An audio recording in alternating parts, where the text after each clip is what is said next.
की बार मतदान कम हुआ है पिछली बार की तरह।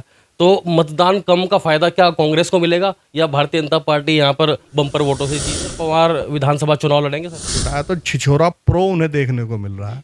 और ये जो छिछोरा प्रो है, इसने माहौल को खराब करने के लिए हर तरीके से कुछ ना कुछ प्रपंच ये रचने का काम है।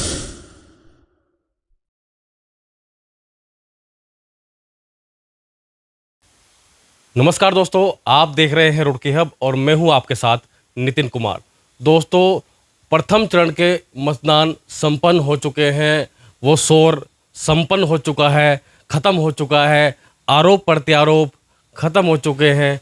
अब बारी है दूसरे चरण की। लेकिन इस वक्त हमारे साथ मौजूद हैं कांग्रेसी नेता जितेंद्र पवार जी। क्या कुछ कहेंगे जो संपन्न हुए हैं प्रथम चरण के चुनाव, उसको लेकर कांग्रेस कहाँ है और भारतीय जनता पार्टी को कितनी मजबूत मानते हैं? क्योंकि पहले बताया जा रहा था कि कांग्रेस कहीं नहीं है। जो कांग्रेस के प्यादे हैं, जो लोग हैं, वो टूट टूट के भाजपा में जा रहे थे। उस वक्त कांग्रेस इतनी मजबूत दिखाई नहीं दे रही थी। लेकिन जैसे ही चुनाव हुआ, ये भारतीय जनता पार्टी को भी लगने लगा कि कांग्रेस मजबूत स्थिति में है। क्या कहेंगे? नमस्कार नितिन जी। जैसा कि आपने खुद ही बोल दिया है कि चुनाव जिस तरीके से आगे बढ़ा और लास्ट में आते आते कांग्रेस बहुत मजबूत स्थिति में, और मैं आपको ये विश्वास दिलाना चाहता हूँ कि हम बिल्कुल जीतने की स्थिति में पहुँच गए। चुनाव बहुत अच्छे से संपन्न हुआ। हमारे कार्यकर्ताओं में उत्साह था और इस बार एक जो जीत की भूख होनी चाहिए थी, उस भूख के साथ कांग्रेसी कार्यकर्ता चुनाव मैदान में थे। और मैं आभार प्रकट करना चाहता हूँ हमारे स्थानीय पुलिस प्रशासन का भी, जिन्होंने बहुत अच्छे से चुनाव संपन्न कराया। कहीं किसी प्रकार की कोई अप्रिय घटना नहीं होने दी, क्योंकि कुछ लोगों के द्वारा माहौल ख़राब करने की कोशिश भी करी जा रही थी, जिससे कोई अप्रिय घटना ना हो, इसका हमें बार बार डर था। और इसका लिए जो हमारा स्थानीय पुलिस प्रशासन है, वो भी बधाई का बहुत पात्र है। अच्छा, वीरेंद्र रावत जी के लिए क्या कहेंगे? जैसे आरोप प्रत्यारोप की राजनीति चल रही थी, उमेश कुमार आरोप लगा रहे थे, कभी नौरंगी लाल कह रहे थे, कभी पोगो बता रहे थे, लेकिन रावत जी ने कोई ऐसा जवाब नहीं दिया। हालांकि जो बड़े रावत हैं, हरीश रावत, उन्होंने ब्लैकमेलर भी कहा है, सुपारी किलर भी कहा है। उसको लेकर क्या कहेंगे? देखिए, मैं उमेश कुमार जी को अब लोगों ने यहाँ ज़्यादा सीरियस लेना बंद कर दिया है, क्योंकि वो एक छवि जो उन्होंने अपनी बना ली है, उस छवि को लोग, मुझे नहीं लगता, यहाँ पे पसंद कर रहे हैं। और वो एक बिल्कुल बड़े बड़े फिल्मी लोगों में उनका उठना बैठना है, वही उन्हीं के साथ बैठकर स्क्रिप्ट लिखकर और उसी स्क्रिप्टेड बातों को बोलना और इस तरह की हल्की बातें चुनाव में बोलना, उसे लोगों ने बिल्कुल नकार दिया, जिसका परिणाम आपको 4 जून को भी देखने को मिलेगा। कि उमेश कुमार के बारे में ज़्यादा बोलने का मुझे नहीं लगता, कि जितना बोलना था बोला जा चुका है और जनता ने उन्हें नकार दिया है। ये बात स्पष्ट हो जाएगी सर। सीधा सीधा कहा था सिस्टम हैंग कर देंगे, रावत जी की जमानत जब्त कर देंगे। मैं वही तो कहा, वो मतलब उनका क्या है, वो बिल्कुल फिल्मी आदमी है, उनको फिल्मी डायलॉग बोलना देखना। लेकिन ये हरिद्वार की जनता है, ये कानपुर की जनता, ये रुड़की की जनता इन चीज़ों से बहुत ऊपर है। यहाँ साक्षरता का जो स्तर है वो 90% से ऊपर का है। यहाँ लोग समझते हैं, यहाँ मनोरंजन में ताली बजाना अलग चीज़ होता है, लेकिन उन बात की गहराइयों को, जो जनता के बीच में जिस बात को लेकर जाना चाहिए था, उस चीज़ को वो ले जाने में विफल रहे। और कांग्रेस की नीतियों और कांग्रेस का जो मैनिफेस्टो था, वो इतना गजब का मैनिफेस्टो था, जिसे लेकर जनता के बीच में कांग्रेस गई और जनता ने उसको हाथों हाथ लेने का काम किया। और जिस दिन मैनिफेस्टो रिलीज़ हुआ, उसके बाद आपने देखा होगा कि कांग्रेस का ग्राफ बहुत तेज़ी से ऊपर जाने का काम। अच्छा, जैसे खानपुर विधायक उमेश कुमार जी ने पोस्ट की है, पुलिस प्रशासन को लेकर भी कहा है कि भाई पुलिस फर्जी मुकदमे उन पर कर रही है, उसको लेकर क्या कहेंगे? और जहाँ भी वो जाते थे तो पुलिस पहले पहुँच जाती थी, ये भी उसमें जिक्र हुआ है। देखिए, मज़ेदार बात यह है कि उनकी दुकान का शटर अब बंद हो चुका है। इस बात को वो भली भांति जानते हैं। अब उनके जो लोग हैं, उनके कार्यकर्ता हैं, उनको समझाने के लिए वो अब एक नई कहानी गढ़ने का काम कर रहे हैं, कि जिससे लोग उनके प्रति सहानुभूति। लेकिन मैं कह रहा हूँ कि ये फिर उल्टा तीर उन्हीं की तरफ चल पड़ा है। जो राजनीतिक समझ के लोग हैं, उनको बिल्कुल स्पष्ट पता है कि जब कोई कार्यक्रम लोकसभा या विधानसभा में होता है तो चुनाव आचार संहिता का पालन कराने की जिम्मेदारी स्थानीय प्रशासन और चुनाव आयोग की होती है।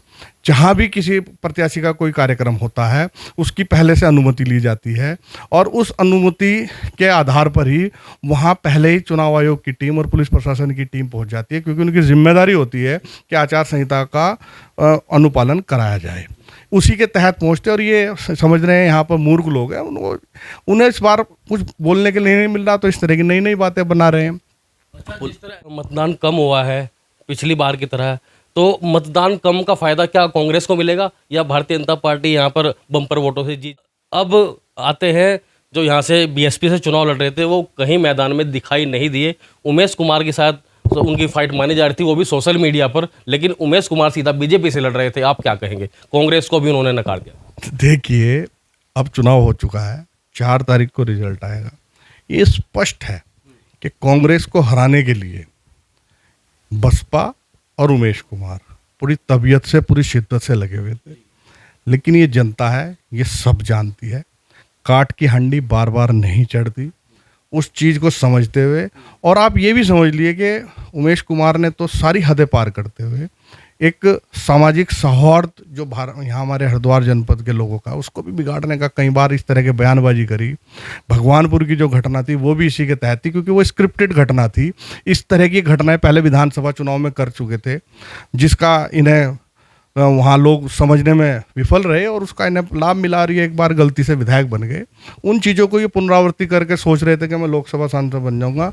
और मैं आपके इस चैनल के माध्यम से बताना चाहता हूँ कि चुनाव में तो बहुत दूर की बात है, ये जितनी विधानसभा खानपुर में वोट मिली थी, अगर पूरी लोकसभा में ले जाए तो बहुत बड़ी बात हो। अच्छा, मैनिफेस्टो की आपने बात की है। कांग्रेस का जो मैनिफेस्टो है उसमें भारतीय जनता पार्टी ने प्रेस कॉन्फ्रेंस कर कहा है कि भाई ये जो मैनिफेस्टो है ये देश तोड़ने का मैनिफेस्टो है। कहाँ से ऐसा मैनिफेस्टो लाए? और भारत जो कांग्रेस की विचारधारा है वो पहले से ही ऐसी रही है, उसको लेकर क्या कहेंगे? अब इन्हें प्रेस कॉन्फ्रेंस करनी पड़ रही है मैनिफेस्टो के उसमें, तो उसको लेकर क्या कहेंगे? मैंने ये सवाल किया भी था कौशिक जी से कि आपको कांग्रेस से ऐसा क्या डर है जब 400 पार हो रहे हैं, मैनिफेस्टो की बात करनी पड़ रही है? देखिए, इस सवाल का जवाब आपने खुद दे दिया। पहले चरण का चुनाव निपट चुका है। पहले चरण का चुनाव निपटने के बाद जो आकलन भारतीय जनता पार्टी के लोगों ने किया होगा, उसके आधार पर उन्हें लग गया कि जनता उनके खोखले वादों से आज ही जा चुकी है, और जो एक विज़न लेकर कांग्रेस आई है अपने मैनिफेस्टो जरिए, उसे हाथों हाथ लेने का काम जनता के द्वारा किया है। वो जिस तरह की बातें अब सोशल मीडिया के माध्यम से जिस तरह की बेतुकी बातें कर रहे हैं, उसे जनता हास्यास्पद मान रही है और बेतुकी मान रही है। आप देखिए, जो उस मैनिफेस्टो में बातें कही गई हैं, अगर आप उन्हें उस डॉक्यूमेंट को पढ़ेंगे तो वो भारत जोड़ने वाला नहीं, वो भविष्य का भारत कैसा होगा उस तरह का एक डॉक्यूमेंट है। उसी के आधार पर कांग्रेस चुनाव में आई है। हम युवाओं की बात करी है, हमने महिलाओं के सशक्तिकरण की बात करी है, हमने बेरोजगारी उन्मूलन की बात करी है, हमने जो युवा लगातार कई कई साल तक तैयारी करके परीक्षाएं देते हैं और उन परीक्षाओं के पेपर लीक हो जाते हैं, उसको समाप्त करने के, उसके खिलाफ कानून बनाने की हमने बात करी है। तो उसमें अगर भारत कहीं टूटने वाली बात भाजपा को दिखाई दे रही है, तो मैं समझता हूँ कि इनका मानसिक दिवालियापन को दिखा रही है। अच्छा, तो अब की बार 400 पार हो जाएगा कि जो नारा बीजेपी ने दिया है कि भाई अब की बार 400 पार, और त्रिवेंद्र सिंह रावत के लिए बयान दिया था कि भाई अब की बार 5 लाख से जीतेंगे, उसको लेकर दोनों के लिए क्या कहेंगे? देखिए, 5 लाख से जीतना तो बहुत दूर की बात है, 5 लाख वोट प्राप्त करने के संघर्ष में इस समय भाजपा यहाँ पर लगी हुई है। और 400 पार की जो नारा इन्होंने दिया था, वो नारा इनको बैकफायर कर गया है। आज स्थिति ये है पूरे देश में, ये समझने की बात है कि पूरे देश में एक सिनेरियो जो पिछली बार 2019 में था, वो भाजपा को जिस पीक पर ले जाना था, अब उससे नीचे भाजपा निश्चित आ रही है। और मुझे नहीं लगता कि भाजपा किसी भी तरीके से, क्योंकि उत्तर प्रदेश की हमारे आसपास या सहारनपुर हो, कैराना हो, मुजफ्फरनगर हो, नगीना हो, बिजनौर हो, इन सभी सीटों पर भाजपा की हालत बहुत पतली है। उस आधार पर हम ये मान सकते हैं कि भारतीय जनता पार्टी 200 सीटें से भी पार करती मुझे दिखाई नहीं दे रही। अच्छा, अब की बार कम चुनाव का मामला जो चला है कि भाई अब की बार परसेंटेज कम रही है, तो क्या अवेयरनेस की ज़रूरत थी? क्या किसी ने ऐसा नहीं किया कि भाई लोगों को बाहर निकाल सके, वोट डलवा सके? चाहे वो कांग्रेस हो, कांग्रेस भी कहती है भाई वोटिंग करनी चाहिए, अपने मत अधिकार का प्रयोग करना चाहिए। देखिए, मैं आपको बताऊं, इस बार भारतीय जनता पार्टी के लोग अपने लुभावने जो जिस तरह के बयानबाजी करते हैं उसमें लोगों को नहीं फंसा पाए, और हमारी जो वोटर है, हमारे जो सपोर्टर, उनमें उत्साह था। आप बूथ उठा के देख लीजिए, जहाँ जहाँ कांग्रेस का गढ़ है, जहाँ कांग्रेस मजबूत है, और इस बार कांग्रेस कहीं सीमित नहीं दिखती। शरद पवार विधानसभा चुनाव लड़ेंगे सर? देखिए, मैं तो कार्यकर्ता हूँ, चुनाव लड़ना ना लड़ना, लड़वाना, ये सब पार्टी के ऊपर निर्धारित करता है। मैं तो एक अपनी पार्टी का कार्यकर्ता हूँ और अपनी पार्टी से अपना मेहनताना मांगता रहता हूँ, आगे भी मांगूंगा। अगर पार्टी लड़ाएगी तो चुनाव लड़ा जाए। पहले से आप क्षेत्र में काम कर रहे हैं, उसको लेकर मैंने आपसे ये सवाल किया है। आप क्षेत्र में आज भी रहते हैं, लोगों की समस्या सुनते हैं, भैया क्या मामला है, क्या चीज़ें चल रही हैं, क्या क्या चीज़ों की ज़रूरत है विधानसभा में, उसको लेकर मैं पूछा कि आप तैयार हैं? मैं बिल्कुल तैयार हूँ। देखिए, जो पिछला 2022 का चुनाव है, मैं उसमें भी टिकट मांग रहा था, उसमें किन्हीं कारणवश मेरा टिकट नहीं हुआ, और यहाँ के लोग जो हैं, खानपुर की जनता आजिज आ चुकी थी पूर्व विधायक से। जिस तरह का छिछोरापन वो दिखाते थे, उससे लोग कहीं ना कहीं आजिज आ चुके थे।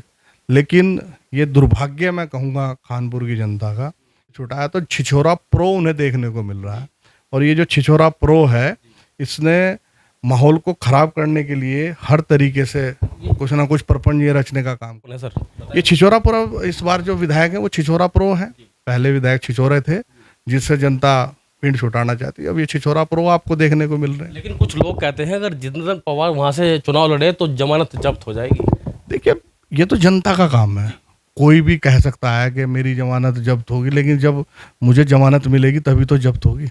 वो तो समय बताएगा, परिस्थितियां बताएंगी। और देखिए, हम कोई राज परिवार वाले लोग नहीं हैं, कोई हम बड़ी इंडस्ट्री वाले लोग नहीं, तो सामान्य कार्यकर्ता है। अपने मेहनताना अपने लोगों से भी मांगेंगे, अपनी पार्टी से भी मांगेंगे, और जमानत जब्त करना ना करवाना कुछ लोगों के हाथ में होता तो सभी की करा देते। ये तो जनता का निर्णय है। अगर हमें मौका मिलेगा तो लड़ेंगे।